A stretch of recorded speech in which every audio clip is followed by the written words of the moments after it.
के स्वामी। प्रेरित हो केवल हम उनसे पथ प्रकाशित हमारा करो। किसानों की जो दुर्दशा थी इस सूखाग्रस्त जो जितने भी इलाके थे, उन किसानों की ये कृषि पदाधिकारी आवाज बने।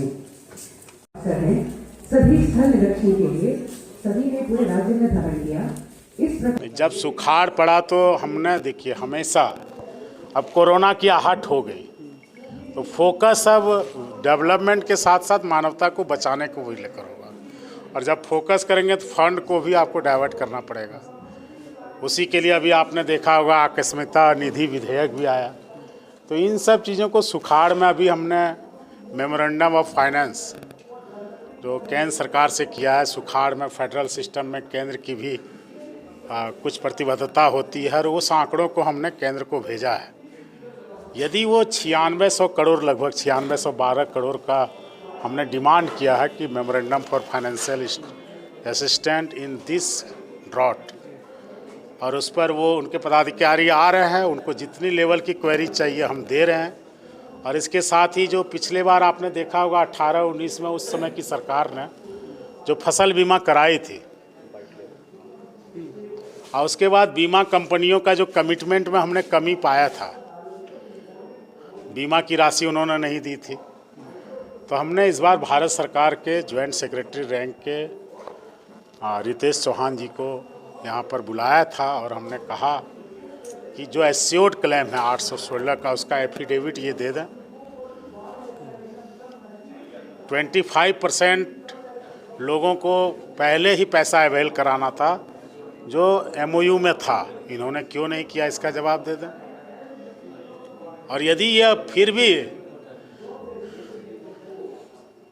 हमको एफिडेविट देने को तैयार हैं सारी प्राइवेट बीमा कंपनियां, तो फिर हम इनको प्रीमियम देने को तैयार हैं, क्यों नहीं हम देंगे।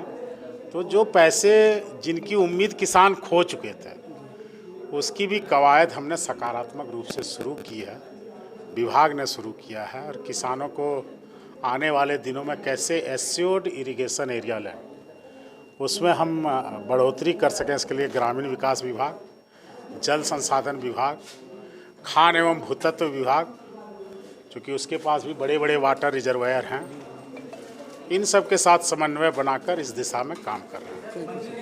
कार्यशाला है, जैसे आपने कहा कि नुकसान हुआ है रबी फसल में 8000 करोड़ के आसपास, तो किस तरह से क्षतिपूर्ति करेगा ये कार्यशाला? कृषक पाठशाला जी, ये जो अभी ये आयोजन हो रहा है रवि कर्मशाला, रवि कर्मशाला एक तरह से आप जो एक रिपोर्ट कार्ड है पूरे साल का, तो एक तरह से आप कह सकते हैं कि जो हमारे पदाधिकारी आए हैं उनको ट्रेनिंग दी जाएगी कि आप किस तरह के पद्धति का इस्तेमाल करके किसानों का और उनके उत्पादन में हम बढ़ोतरी कर सकें, क्योंकि जो खरीफ मौसम में हमें जो नुकसान हुआ है उसकी भरपाई हमें रबी मौसम में इस वर्ष पूरी कोशिश करनी है, पूरी प्रयास करना है कि वो हो पाए।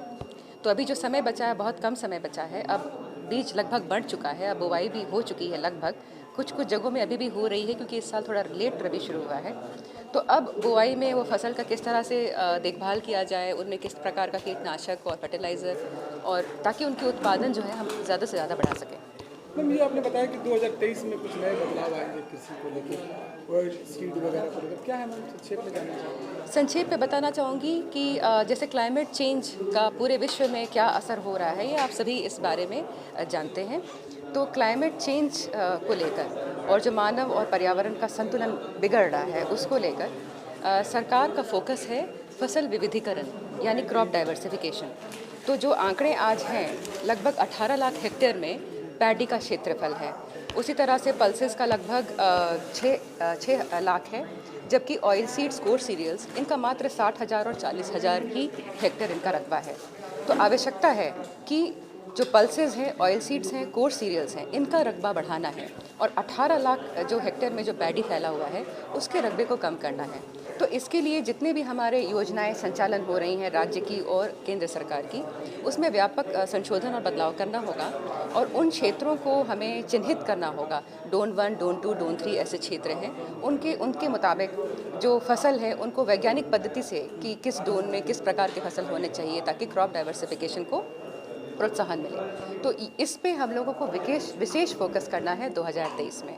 और मैं बताना चाहूँगी कि भारत सरकार ने 2023 को इंटरनेशनल ईयर ऑफ मिलेट्स भी घोषणा की है और हमें ये निर्देश भी है कि इसका जो बदलाव है हम लोग को योजना संचालन में ज़मीनी स्तर तक ले जाना है।